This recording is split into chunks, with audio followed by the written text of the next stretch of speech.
Hi, welcome back.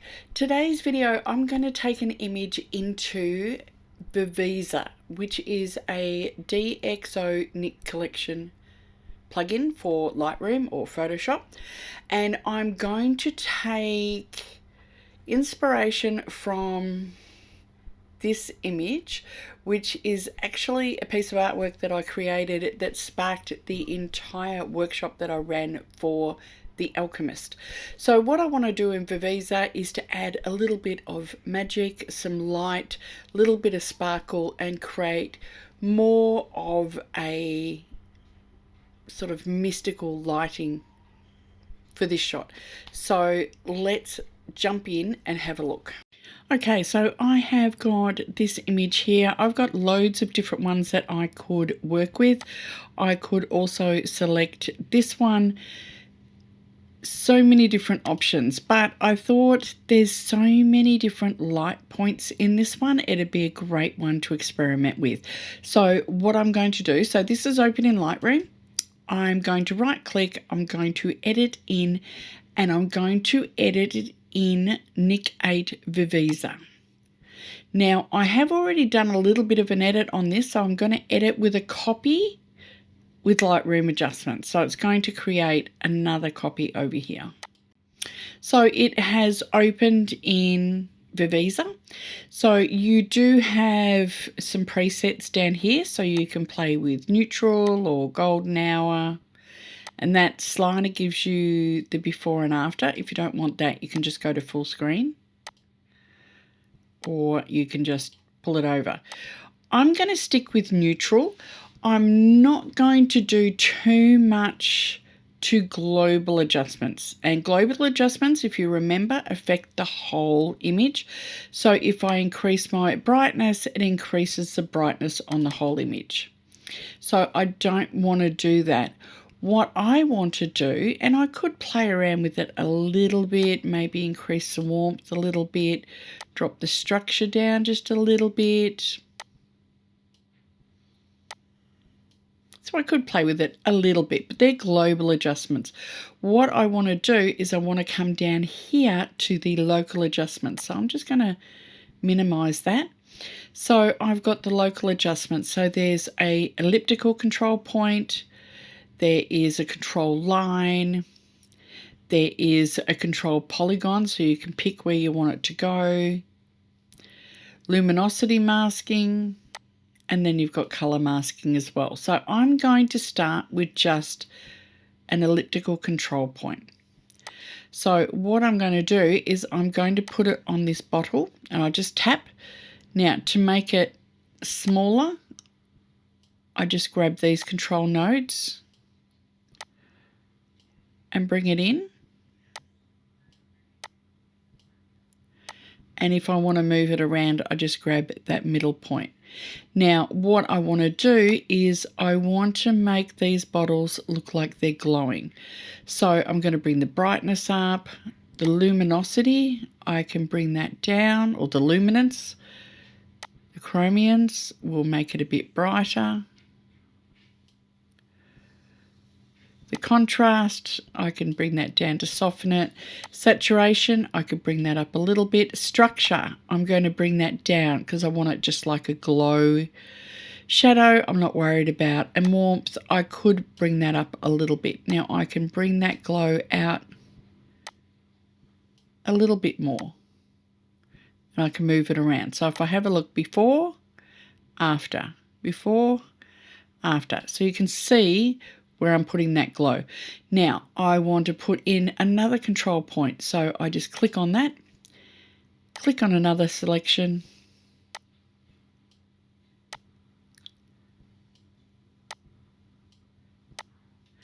bring that in again. So again, I'm just bringing the brightness up,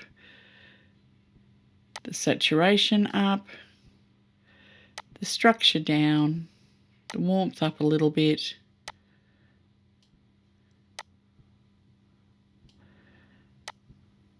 And then I can see the before and after. So I've got quite a glow happening there. You can do that for candlelight. So going to bring the brightness up, saturation up. See that lovely, lovely glow. There's a little bit of a sparkle happening there. Warmth I'm going to bring up a little bit, and the structure I'm going to take down. Although if you take the structure down, you lose the sparkle. So it's up to you what you want to do. So that's before and that's after. So I can keep continuing on. I can put in as many control points as I want. So perhaps I want to do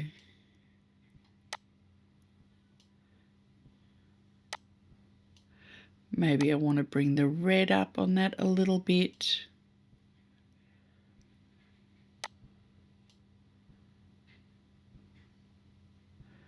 Maybe bring the saturation up.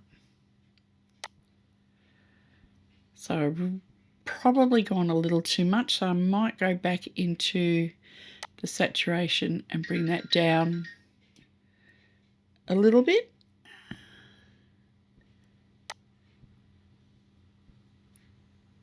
The chrominance is really bringing that glow out.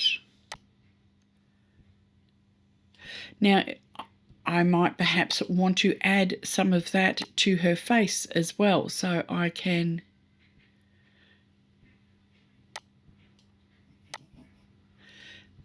make it look like the glow is on her face. Not quite as much, just a little bit.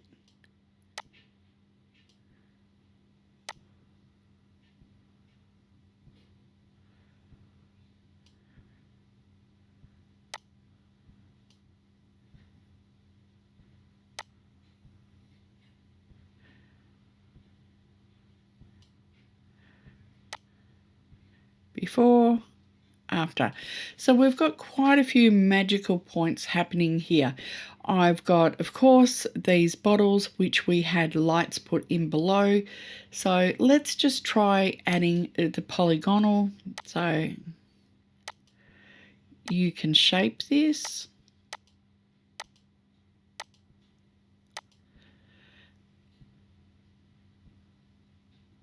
And again, you can come in, you can add the brightness.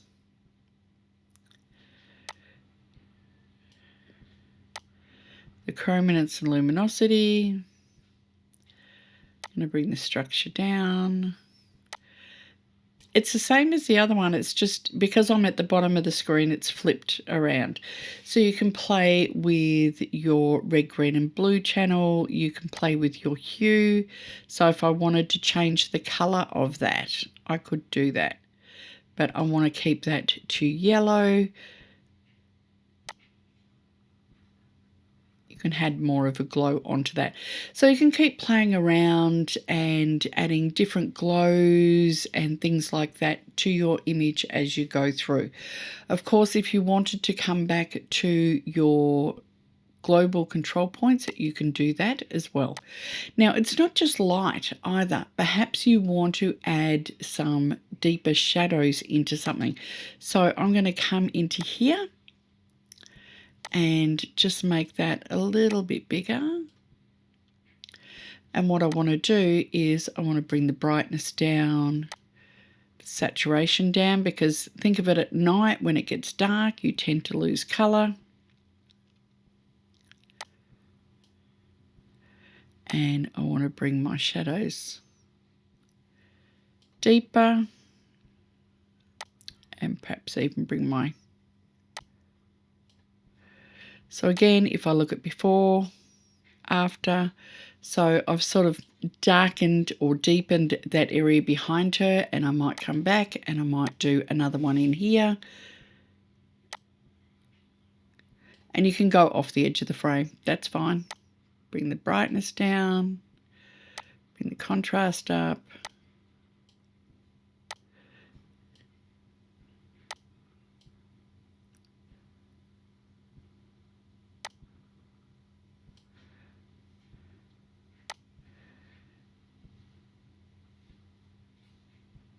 So there you have it.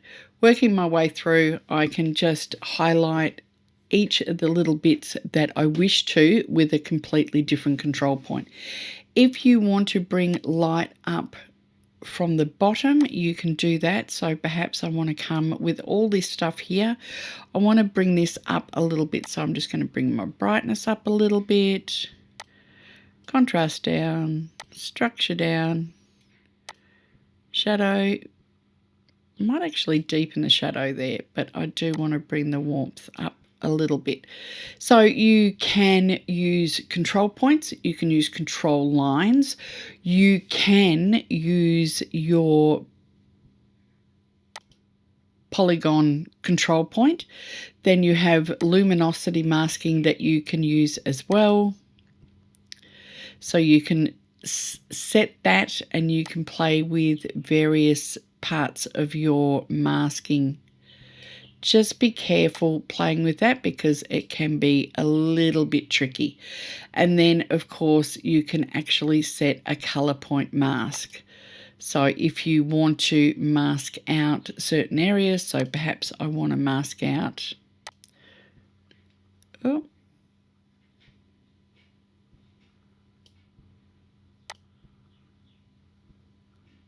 various colors and shades, you can play with that as well. So that's pretty much as far as I want to go with this one.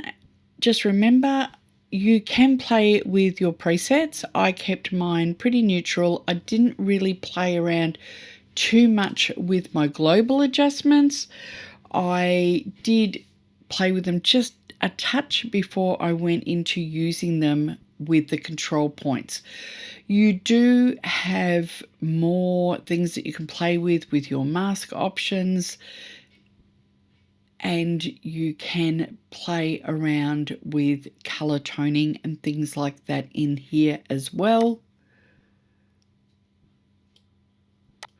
This had a bit of a red-green gel, so we had a green gel on this side and a red gel on the left side, so I've boosted those a little bit.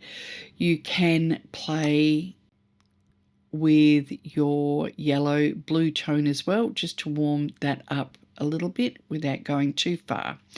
Don't forget, you can jump into any of the Nik Collection programs from here as well. So you've got color effects, silver effects, define, etc. We will jump into analog effects and have a look at putting a wet plate over the top of this image just to finish off. So I have got my image now in Nik 8 analog effects. And I've gone into my photo plates and I can play around with adding a little bit of a wet plate look to my image.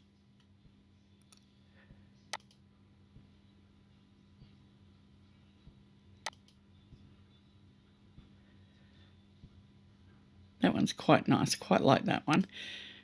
They are in black and white, so it's up to you whether you want to save this as an image, and you can save non-destructive edits and go into Photoshop and play around with it, or I can just go back to where I was in Viveza and leave it as it is. But I do kind of like this wet plate look. So even though the image was in color and I have added some glowing points to it and they're still there, I can then still play around with this wet plate look in here, which is kind of cool.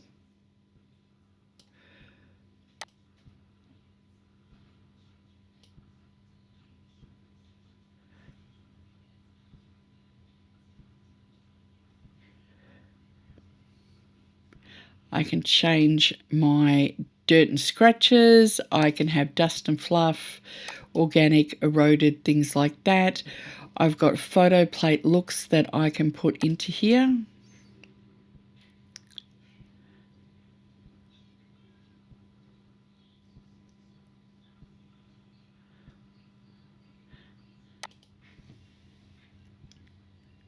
did actually really like that one.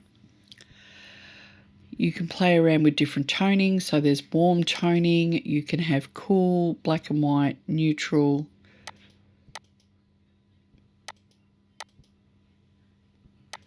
So you can go for sort of like a cyanotype or an ambrosia type.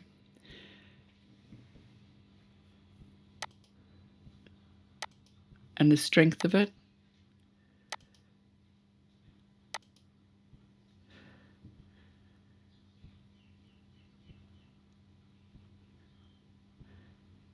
So I might hit apply from here. So that's it for today's video. I hope you liked having a little look around Viveza. It really can be a powerful tool that you can use, whether it's from Lightroom or whether you use it from Photoshop.